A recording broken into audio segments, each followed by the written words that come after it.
అదే RTV app వార్తల్ని క్షణాల్లో చదివే అవకాశం ఉంటుంది. ఒక న్యూస్ పేపర్, ఒక టెలివిజన్ ఛానల్ మీ చేతుల్లో ఎప్పుడూ ఉంటాయి. కానీ అదే మీరు లోక్సభ ఎన్నికల సందర్భంగా ఎందుకు మీ సామాజిక వర్గం కోసం ఎందుకు నోరెత్తి మాట్లాడలేదు? ఎవరు చెప్పారు నేను మాట్లాడలేదని? లాబింగ్ చేశారా? ఎందుకు చేయలేదని అనుకుంటున్నా. అంతకుముందు అసెంబ్లీ ఎన్నికల సమయంలో మీరు ఢిల్లీకి వెళ్ళారు, బహిరంగంగా చేశాము. మీడియాతో మాట్లాడారు, అవును. ఓపెన్ గా చెప్పారు. మరి ఈసారి మాత్రం మీరు ప్రయత్నం చేసినట్టు ఎక్కడ వార్తలు రాలేదు. మీకు వార్త రాకపోతే సీక్రెట్ గా చేశారా? సీక్రెట్ గా చేశారా? అది కాదు, అది సీక్రెట్ గా ఏం లేదు, బహిరంగంగానే మాట్లాడాను.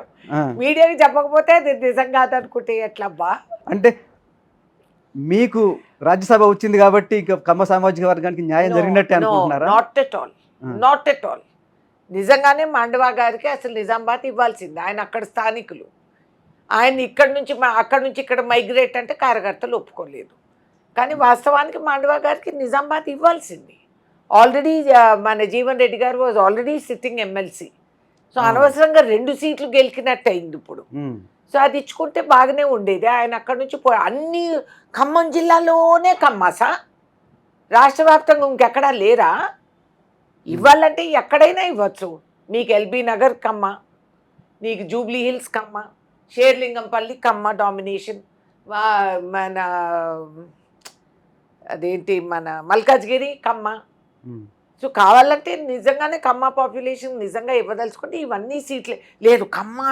ఖమ్మంలో ఇవ్వకపోతే ఖమ్మ సామాజిక వర్గానికి నేను న్యాయం చేయలేదంటే అది చాలా సిల్లీ, ఇమ్మెచ్యూర్. రాష్ట్రంలో తెలంగాణలో 17 లోక్సభ స్థానాలు ఉన్నాయి.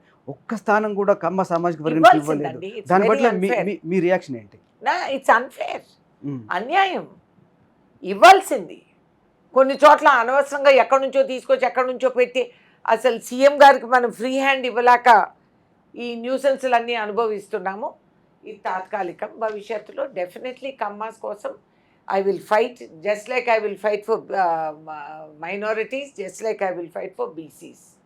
అందరి సమాజ నిర్మాణం అని పాటించే లక్ష్యాన్ని కాంగ్రెస్ పార్టీ నిరూపించి చూపెట్టాల్సిన అవసరం ఎంతైనా ఉంది ఇవాళ రాజకీయ. రేవంత్ రెడ్డి పొలిటికల్గా ఎదుగుదలలో చాలామంది కమ్మ వాళ్ళ సపోర్ట్ ఉంది.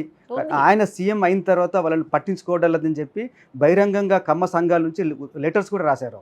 ఎవరు రాసింది లెటర్స్? వచ్చింది సోషల్ మీడియాలో చాలా. నేను పెట్టచ్చు సోషల్ మీడియాలో. తుమ్మల నాగేశ్వరరావు ఎవరు?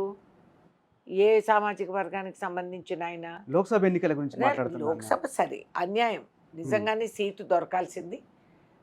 రేవంత్ రెడ్డి కమ్మాస్ గ్యారంటీ అంటే నేను ఒప్పుకోను. కమ్మ కార్పొరేషన్ అడిగిన తక్షణం ఆయన కేటాయించడం కూడా జరిగింది. ఆయనకి చాలా క్లోజ్ రిలేషన్షిప్స్ ఉన్నాయి కమ్మాస్తో. అండ్ చాలామంది కమ్మాస్ ఆయన్ని రెడ్డి సామాజిక వర్గంగా ఎవరు భావించరు, మనవాడే అని అనుకొని చాలామంది ఆయనకి భుజాన్ని ఎక్కించుకుంటారు. సో కొన్ని కంపల్షన్స్, కొన్ని లిమిటేషన్స్ ఆయనకు కూడా ఉన్నాయి. ముఖ్యమంత్రి అయినంత మాత్రాన ఏదో నెత్తిన కిరీటం పెట్టినట్టు కాదు, దాంట్లో చాలా ప్రాబ్లమ్స్ ఉంటాయి. అండ్ రాజకీయం అనేది ఇవాల్టి చదరంగం అది. సో కొన్నిసార్లు మనం ఒక ఎదురువాడి కింగ్ని ఎగరగొట్టాలంటే ఇక్కడ ఇంకేదో పావు కదపాల్సి వస్తుంది. ఏంది గోపన్న, మళ్ళీ ఏదో ఉద్యమాల పోస్టర్ అంటిస్తున్నట్టున్నావు? ఇంకా ఉద్యమాలు ఎందుకు తమ్ముడు?